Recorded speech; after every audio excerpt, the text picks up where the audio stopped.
make some room.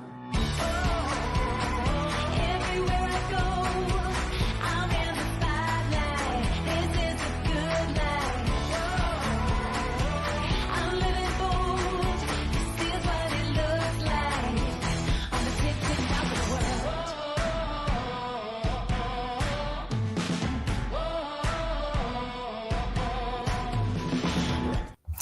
Did you see Congress sent a letter to the FMC telling them to hurry up with the detention and demurrage rulemaking? We're going to talk about it. Hi, welcome by Land and by Sea, an attorney breaking down the week in supply chain, presented by the Maritime Professor, me. I'm Lauren Began, founder of the Maritime Professor and Squall Strategies, and I'm your favorite maritime attorney. Join me every week as we walk through both ocean transport and surface transport topics in the wild world of supply chain. As always, the guidance here is general and for educational purposes only. It should not be construed to be legal advice, and there is no attorney-client privilege created by this video or this podcast. If you need an attorney, contact an attorney. But before we get into the discussion of the day, let's go through my top 3 stories of the week. All right, story number 1. We've been having it on here for a while. We're going to continue to keep it on, right? We're watching the FMC closely for the release of any movement on these 3 open rulemakings. We haven't seen much movement in a while. It's 1 p.m. on a Friday afternoon. Hasn't happened so far. Remember, the FMC is working through 3 different rulemakings and 1 request for information. The 3 rulemakings, they were directed by Congress under the Ocean Shipping Reform Act of 2022 to undertake. So those rulemakings are defining unreasonable refusal to deal or negotiate with respect to vessel space accommodations provided by an ocean common carrier. Number 2, billing practices of detention demurrage. We're going to talk a little bit about that today. And number 3, defining unfair or unjustly discriminatory methods. So those are the 3 rulemakings. Congress is asking the FMC to hurry up on the billing practices of detention demurrage. That's what we're going to talk about shortly here. But the other 2, defining unreasonable refusal to deal or negotiate with respect to vessel space accommodations. Remember, that one reopened for a supplemental notice of proposed rulemaking. Those comments closed over the summer. That was July 2023. And then this defining unfair and unjustly discriminatory methods, the commission has said that they actually incorporated some of that into that first rulemaking, that unreasonable refusal to deal or negotiate. But they haven't done a dedicated standalone rulemaking for that third element that Congress actually asked them to do, right? They asked them to undertake these 3 very kind of what they thought was distinct rulemakings. And the FMC has kind of commingled that third one into the first one as it made sense to do. But they still have some elements that they want to hit that will likely come in a third rulemaking, this defining unfair and unjustly discriminatory methods. We haven't seen any language. That doesn't mean they're not working on it. I can almost assure you that they are. I'm sure they are. Anytime Congress tells them to do something, they're going to take it seriously, right? So those 3 rulemakings are what we're waiting on. We really haven't had a lot of movement on any 3 of them in a while, at least certainly from the FMC itself. And then we have the request for information, the RFI. That's from the Maritime Transportation Data Initiative. We're still waiting to see any additional movement from that or additional RFI rounds. So that's what we're waiting on. That's kind of our recap of what we look at every week. But story number 2 is also FMC related. It's a very FMC day. Story number 2 is a reminder of the hearings that are coming up next week. It's next week already. So these are the shipping condition. The hearing is the shipping conditions in the Red Sea. The FMC has announced that they're going to be having a hearing likely based on the high level of interest in what's going on in the Red Sea. They're going to be expanding that to a second day is what they said, because there's been so much interest in probably that hearing that they called for. This is an informal hearing. It's not part of a larger thing necessarily. It's an informal hearing. They said that they want to seek the balance of viewpoints of those presenting. They also said if needed, they're going to be inviting panelists. So the deadline to sign up, if you were interested in being a panelist, was the 31st, so 2 days ago. They are going to be kind of filling the slots of speakers. Like I said, they were intending initially to have it just on Wednesday, February 7th. They said if needed, they would continue that on to the 8th. Like I said, that's probably because they got a lot of interest in this hearing.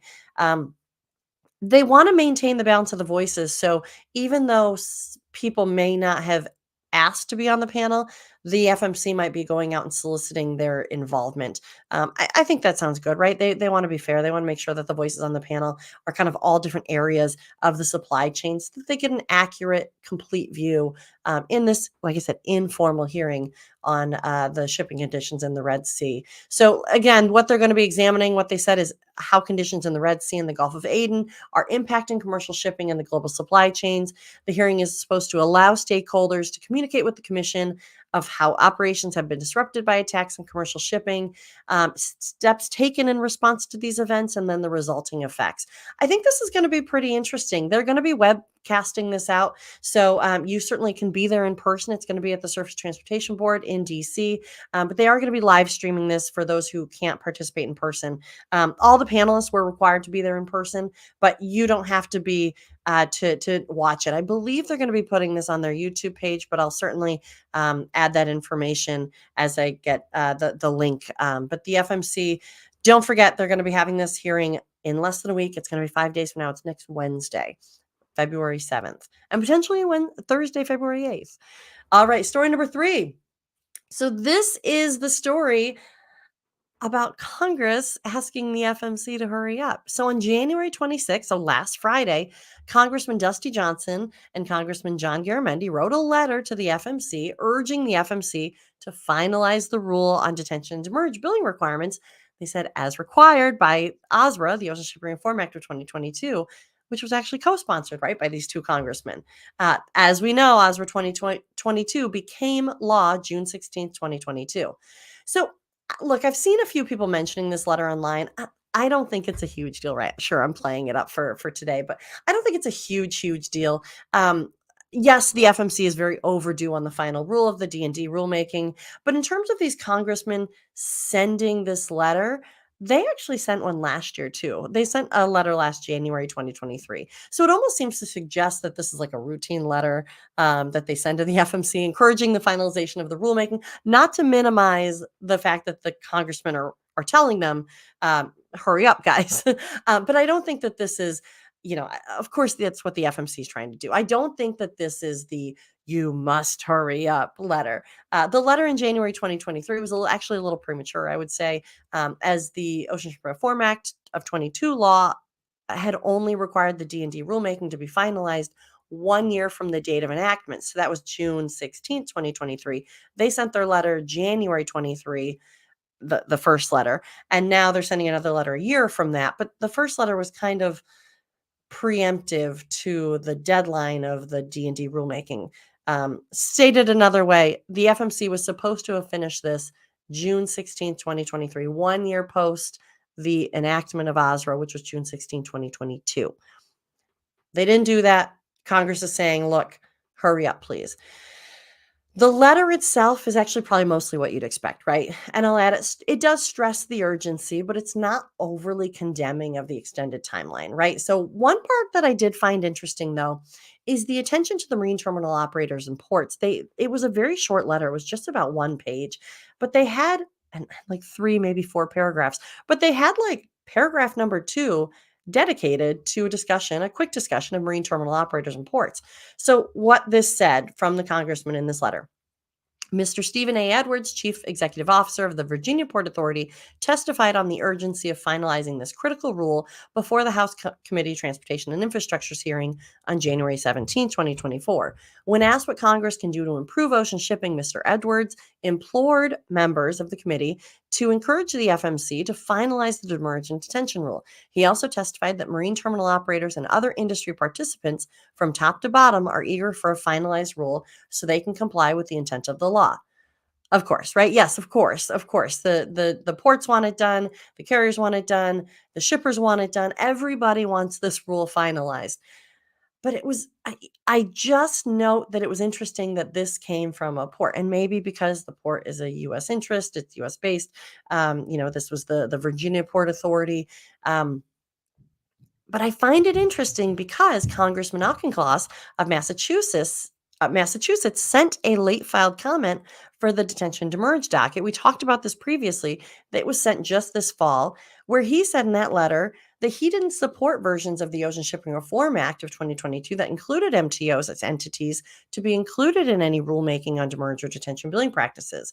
And he said very plainly that they shouldn't be included. He said marine terminal operators should choose whether to charge demurrage as well. So he suggested that the incentive principle is being misapplied by the FMC. Didn't say that outright, but he suggested that, which was part of what the MTOs should choose whether to charge demurrage. He's saying, look, the MTOs shouldn't be beholden to this incentive rule. They should be able to choose whether to charge demurrage and when.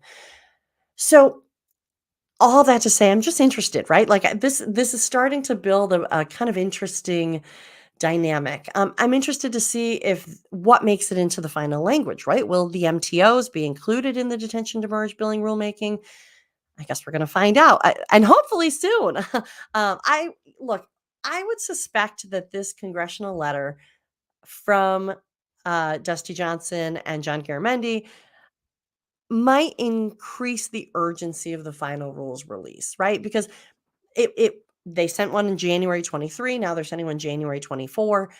I mean, it just kind of brings it fresh to the congressman's mind who enacted this law, who told the FMC to do this. And I can imagine that the FMC is like, I know we're trying, but maybe internally they're like, we got to get this out.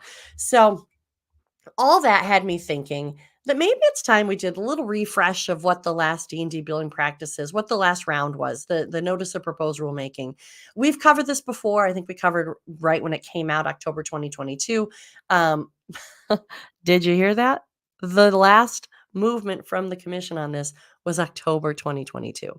We are now in January 24, which is a little deceptive because we just turned the page of the year. It was just 23. So we're actually just maybe 14 months past the last movement from the agency side. We've talked about they were addressing the congressman's concerns, the late filed comment. They met, they had an ex parte communication that was put into the docket. Look, there's been stuff happening, but any sort of formal release of documents on the agency side here, kind of in the furtherance of this rulemaking, was really last done October 2022. So, and again, we had 180 or so comments filed at the time. So that's a lot. So they had a lot to go through. And then they probably were getting close this fall and then had that late filed comment from Congressman Auchincloss saying, look, take the MTOs and ports out of it. That probably threw a little wrench into the whole process. And so they had to revise or revisit or just kind of reassess whether they were making the right decisions for the next step based on, and I would argue, hopefully, Congress, well, that one congressman's letter and whoever else he had supporting in it.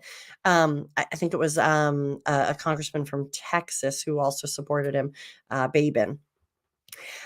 So weighing and kind of putting that into the mix of things that they're considering, but then also all the comments, right? 180 comments from the actual stakeholders in the industry. So I think that they needed some time to kind of digest the newly submitted, right, very late filed from the fall letter from the congressman, but then also what they already kind of knew they had maybe thought about. So all of this to say, let's get into the meat and potatoes of the day. I thought it would be appropriate to kind of refresh what the proposal was at the last stage for the notice of proposed rulemaking. So a little procedural history. Remember, the commission came out in, I believe it was April of 2022, saying they had an advance notice of proposed rulemaking on detention demurrage.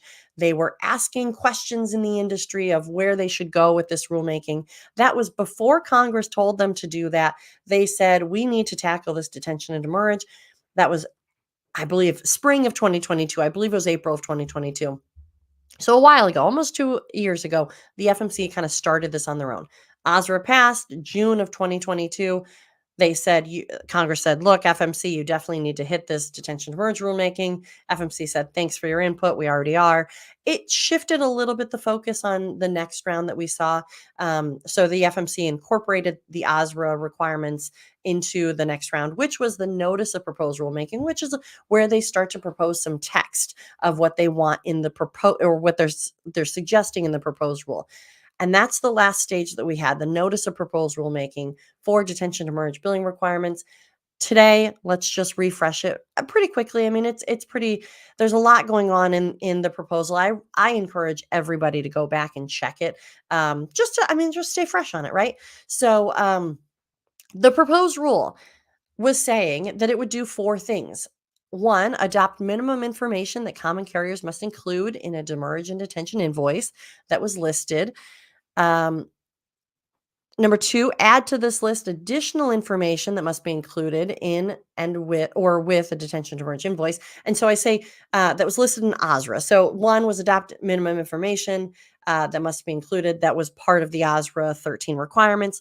Two, they're saying they're going to be adding a few things. Three, they're going to further define prohibited practices by clarifying which parties may be appropriately billed for D&D charges.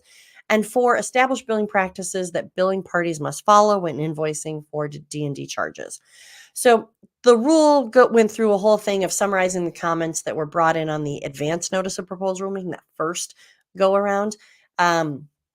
But what was actually in the proposal? That's all I really want to focus on. I don't want to get too down in the weeds on the procedural stuff of it. I just want to kind of hit the content. So they go through a lot of definitions. The commission defines the terms demurrage and detention broadly to include any charge assessed by common carriers and marine terminal operators related to the use of marine terminal space or shipping containers.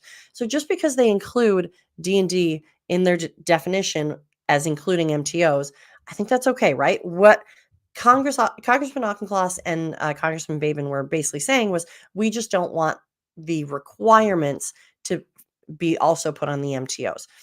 Okay, let me just keep going on the content here, right? So the FMC said in their proposal, the goal is to encompass all charges having the purpose or effect of demurrage or detention, regardless of the labels given to those charges. Remember, we saw that in the advance notice of proposed rulemaking 2 years ago. They are basically trying to say, look, if you're calling it per diem or something else, doesn't matter. If it's falling within the scope of what is detention or is demurrage, I don't care what you call it, that's what it is.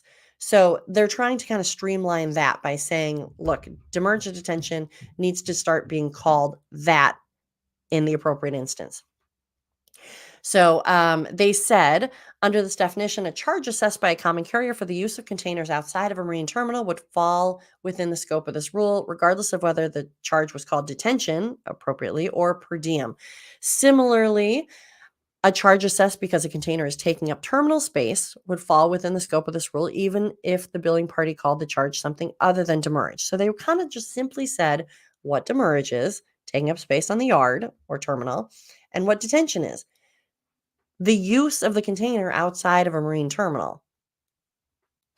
So they continue to say the proposed rule specifically limits those definitions to shipping containers and excludes charges related to other equipment such as chassis, because depending on the context, per diem can refer to containers, chassis, or both.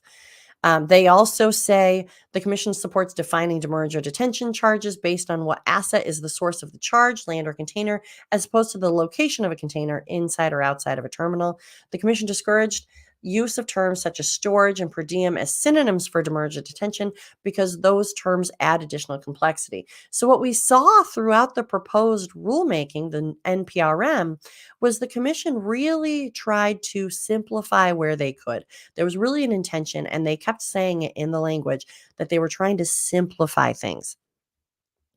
So again, they go on to also define billed party. So the billed party was meaning the person receiving the demurrage or detention invoice and who is responsible for the payment of any encouraged demurrage or detention charge. In the commission's view, this proposed definition would best capture the intended scope of this term and eliminate any potential ambiguity to its coverage. They go on to explain billed party a little bit more, where they said the proposed rule would define the billing party as meaning, well, that was billed party. Then they go on to define billing party, and they kind of explain these a little bit further down in the proposed rule. So the billing party, meaning the VOCC, the NVOCC, or the MTO, who issues a demurrage or detention invoice. That's the billing party. I mean, these are kind of basic, but they make sense. So they wanted to define billed party, billing party. Billing dispute would mean any disagreement with respect to the validity of the charges or the method of their invoicing raised by the billed party or their agent to the billing party. This proposed definition, and more generally, this proposed rule, does not indicate a preference or requirement for the format in which a dispute may be raised. Instead, the Commission proposes a broad definition that incorporates all types of disputes raised by a billed party upon receiving a demurrage or detention invoice. That's a billing dispute. So I will add, look, the FMC really encourages dispute mechanisms. A way for the billed party to dispute the charge and not just a junk mechanism is something that I think that the FMC was kind of trying to get at with the explanations here. So going into a little bit more of the content, going past some of the definition, they go into properly issued invoices. So under the proposed rule, a properly issued invoice is issued only to the person that has contracted with the billing party for the carriage of good or space to store cargo and is therefore the person responsible for the payment of any encouraged D&D charge. They clarify that that's often the shipper of records. So the proposed rule would prohibit billing parties from issuing D&D invoices to persons other than the person for whose account the billing party provided ocean transportation or storage. So they're saying, look, we just want this to be streamlined. They said in the ANPRM, the advance notice, the first round, many commenters described a current widespread practice where the billing party sends the invoice to multiple parties, most of whom are not the recipient of the service giving rise to the invoice charge. So they said that basically with that current system, parties who did not negotiate contract terms with the billing party are nonetheless bound by them, and that creates additional confusion and hardship. So they said in an opposite way, the FMC wants to see only the direct contractual relationship. And they said mostly this was because they know the terms of the contract if anything does go wrong and should it need to be disputed. They want that direct contractual relationship. That's what they're proposing. They also say in the current system, invoicing multiple parties can result in duplicative payments, which further complicates resolving invoice disputes because now you have multiple payments going in. And so you're creating multiple new disputes of trying to get payment back, waivers, all of those things. So the commission said that they believe prohibiting billing parties from issuing demurrage detention invoices to persons with whom they do not have a genuine commercial relationship will similarly benefit the supply chain. When D&D invoice disputes do arise, the billed party is in a better position than third parties, such as truckers and customs brokers, to analyze the accuracy of the charge. Right? So they said practically the proposed rule would prohibit billing parties from invoicing motor carriers or customs brokers.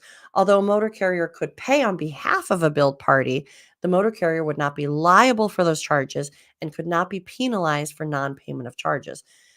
They're trying to streamline this. They also said during this proposed rulemaking stage that they wanted feedback on that. They wanted a lot of comments to talk about that. And we went through some of those comments in subsequent episodes. But again, this is kind of a refresher for what was what's in the proposal as of October 2022. So you're saying only the person who contracted with the common carrier for the carriage of goods or storage of goods may be issued an invoice. There are a variety of shipping arrangements that allocate risk, obligations, and costs between the shipper and the consignee named on the bill of lading. Considering these arrangements, the commission, like I said, was specifically seeking comment on whether it would be appropriate to also include the consignee named on the bill of lading as another person who may receive a demurrage or detention invoice. They said, in sum, the proposed rule should simplify the current system and ensure that the person with the most knowledge about the shipment and who is in the best position to understand and dispute the charge receives a D&D invoice. So again, they really wanted this to be simplified. I'm interested to see if that sticks. There's so many operational considerations here at play, but I'm interested to see if that sticks based on the comments, based on kind of the feedback of the stakeholders. Like I said, the FMC seems to be moving in the spirit of simplicity. So minimum billing information, this is kind of like the root of this whole rulemaking. Certainly they were filling in around it, but this is the detention demurrage billing, invoicing requirements. So the proposed rule requires the 13 items required for an invoice from OSRA. Remember, those were the date the container is made available, the port of discharge, the container number for exported shipments, the earliest return date, allowed free time in days, start date of free time, end date of free time. This is all under OSRA. These were the 13 requirements. The applicable detention demurrage rule in which the daily rate is based, the applicable rate or rates per the applicable rule, the total amount due, and the email, telephone number, or other appropriate contact information or request for mitigation of fee for questions or request for mitigation of fees. And then they also slid in these two statements: a statement that the charges are consistent with any of FMC's rules with respect to detention and merge, and a statement that the common carrier's performance did not cause or contribute to the underlying invoice charges. That last one I've always kind of taken a little bit issue with, because it says a statement that the common carrier's performance did not cause or contribute to the underlying invoice charges. The common carrier isn't always the one issuing the invoice. And so if it's not the common carrier issuing the invoice, why should they say the common carrier who's not issuing did not cause or contribute? It just feels a little, I don't know. I've never loved that one. It's a little bit unclear. It can be a little bit confusing there, and potentially a little bit incorrect.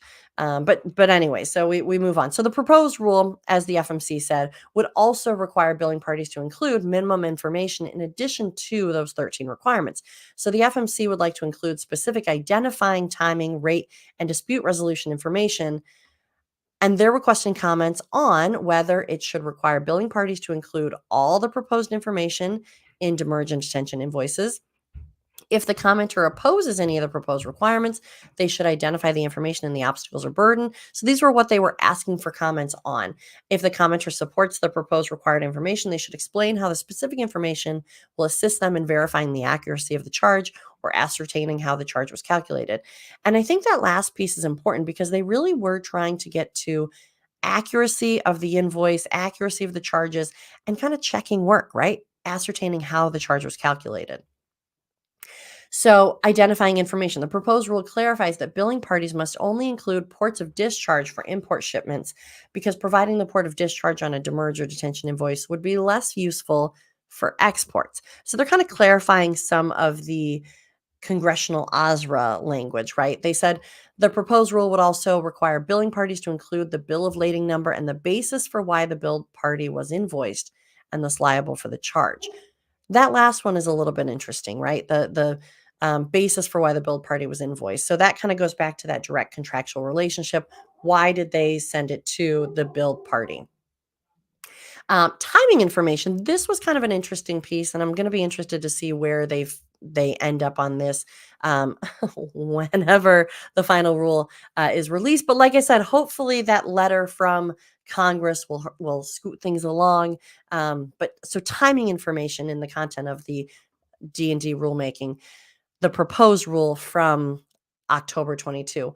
So it says the invoice must contain sufficient information to enable the billed party to identify the relevant time for which the charges apply and the applicable due date for the invoice charges, including the billing date, the billing due date, the allowed free time in days, the start date of free time, the end date of free time. For imports, the container availability date. For exports, the earliest return date and the specific date for which demurrage or detention were charged. So all of that was kind of a combo of OSRA, the 13 invoice requirements, and then the proposed rule modifying a few, right? So modifying and saying the for imports, the container availability dates, and for exports, the earliest return date, which actually Congress did identify the earliest return date under exports. So the commission continued, OSRA 22 requires that invoices include the date the container is made available. For exported shipments, the earliest return date. And it kind of goes through a few of the different things that OSRA had required, but it said the proposed rule clarifies that the billing parties must only provide container availability date for import shipments, like we're saying.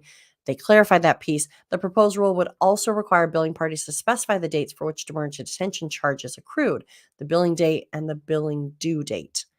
And this is where, it's kind of all building up. This is where it was really interesting, right? So they were talking about the 30 days and the 60 days, but they also talked about clock stopping events. So instead of requiring billing parties to identify specific clock stopping events on D&D invoices, the proposed rule would require the billing party to identify the specific dates on which they charge D&D. So there was some talk about clock stopping events, and they didn't actually go into specifics of what those were. And I think a lot of people want some clarity on that, but I just don't know if it's going to come in the D&D what a clock stopping event is and the justification for that. But what this is saying, because they're trying to get the guardrails in place for billing practices, they're saying, look, just give us the dates. If you have a clock stopping event, that's fine. But if it goes Monday to Wednesday, Thursday was a clock stopping event, and then Friday to Tuesday, then just show us those dates on the invoice. Only the dates that you are actually billing for, break it up, chunk it up so that we can see. The FMC is also proposing in the rule to incorporate the intent of OSRA to shift the burden to billing parties to justify the demurrage or detention, while allowing the billing parties to correct invoices when the intervening events are not initially known to them. So they're saying, look, the burden is on the billing parties to justify D&D charges, but they can also correct invoices. And so the proposed rule would require the billing party to include the invoice billing date and payment due date. And the proposed requirement to include the billing date and the payment due date will enable the billed party and the commission to confirm that the billing parties are adhering to the proposed billing practices outlined in the proposed language. And I thought that this proposed language was interesting because they don't talk about this piece as much in the text, or they certainly don't kind of highlight it. So this is in the proposed language, the actual text of what they propose the rule be changed to. So it said section 541.7. If you scroll down to the very, very end of the proposed text, you can see where they actually put out what the rule is supposed to look like. So it's an issuance of D&D invoices. So subpart A, a billing party must issue a D&D invoice within 30 days from the date on which the charge was last incurred. So this is what is new in kind of the FMC's rulemaking from even the first stage. They're proposing a 30-day from when the charge was last incurred to when the invoice has to arrive. If the billing party does not issue D&D invoices within the required time frame, so if the invoice doesn't go out within that 30 days, then the billed party is not required to pay that charge. Be careful though. One, this is still a proposal. This isn't a rule yet. But that's kind of interesting. They're saying, look, they're going to absolve the billed party of having to pay it, because if it's after 30 days, it's too long. It took too long. But subpart B, this is what I want you to focus on. Subpart B, if the billing party invoices the incorrect party. So if the invoice goes to the incorrect party, the correct billed party must receive an invoice within 30 days from the date the incorrect party disputes the charges with the billing party. So the carrier issues the invoice, let's say in this example, they send it to we'll use the terms of the FMC. The billing party issues the invoice, right? They send it off. It goes to a billed party. Turns out they sent it to the wrong person. The billed party says, they file a dispute. They say, I'm not paying this. This isn't my stuff. So the billing party says, "Ooh, all right, yep, that went to the wrong person." From the date that incorrect billed party received that invoice, and from the date that they dispute, the billing party has 30 days to correct it. So basically, from the moment that they find out it went to the wrong person, they have 30 days to send it to the correct person. So an invoice to the correct billed party must be issued within 60 days after the charges were last incurred. So they sent it to the wrong person. The wrong person said, "Nope, you sent it to the wrong person. I'm not paying this." 30 days you get from that moment to send it to the right person. But look, if it's 60 days from when the charge actually happened, so let's say they send it to the wrong person again, and then you get, you get the 30 day. If it's 60 days from the date that the charge last occurred to the billed party, the correct billed party needs to receive it within 60 days. If the billed party does not receive the D&D invoice within the required time frame, then it's not required to pay the charge. Let me say that again. Billing party sends invoice. They send it to the wrong person. Wrong person says, "Nope, wrong person." From that date, the billing party has 30 days to send it to the correct person. But if they mess it up again, or for some reason more than 60 days has happened from the last charge to when the correct person gets it, the FMC, under this proposed language, again, proposed language, is saying then it's not required to pay the charge. The billed party, if they receive it, if the correct billed party gets the invoice more than 60 days, because it wasn't their fault that it kept going to the wrong person, if it's more than 60 days under proposed language, the FMC is saying that it's not required to pay the charge. That's interesting. I don't remember that being really highlighted the first round. So again, today's all a refresher. So what else was in this proposed language that the congressmen are now saying, FMC, hurry up and send us the final language? Rate information. They're saying that they need to clarify with sufficient detail so that the billing party should provide sufficient detail so that the billed party is able to locate the specific rate that should apply and confirm that the invoice includes that specific rate. They're also saying, under the proposed rule, the invoice must contain sufficient information to enable the billed party to readily identify a contact to whom they may direct questions or concerns or their dispute, right? So they're saying the proposed rule would require the invoice to include an email, a telephone number, or whatever contact information for questions or disputes, a web address of a publicly accessible portion of the billing party's website that provides a detailed description of information or documentation that the billed party must provide to successfully request mitigation or dispute.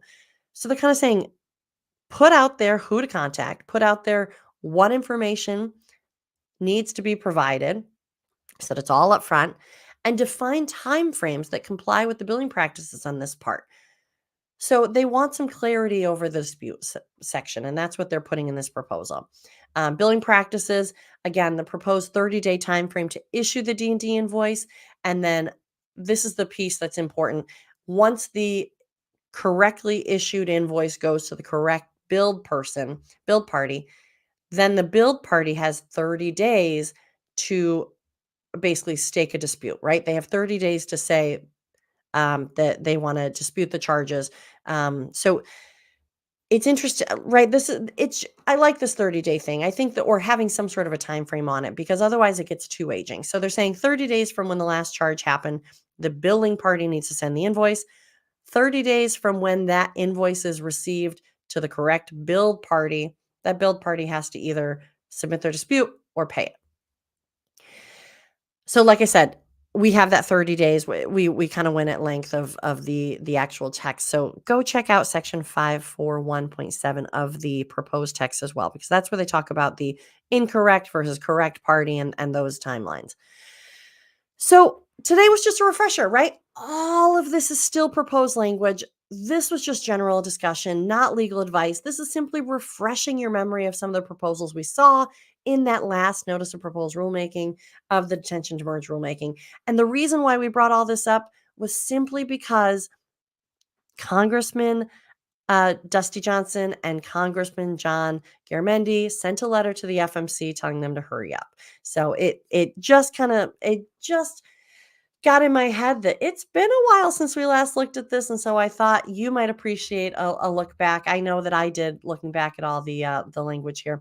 Go take a look yourself. This is general information, but if you are interested in the detention to merge rulemaking, I very, very much encourage you to go check it out yourself. Go refresh the language in your own mind so that you know what the language was at the last round. Maybe even go check out some of the comments. There were a lot of comments, but there was some really great information coming through in those comments as well. So as always, the guidance here is general and for educational purposes. It should not be construed to be legal advice directly related to your matter. If you need an attorney, contact an attorney.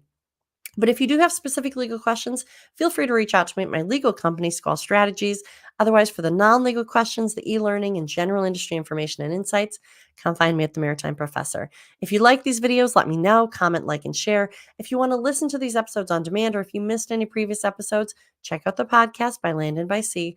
If you prefer to see the video, they live on my YouTube page by Land and by Sea, presented by the Maritime Professor. And while you're at it, check out the website, maritimeprofessor.com.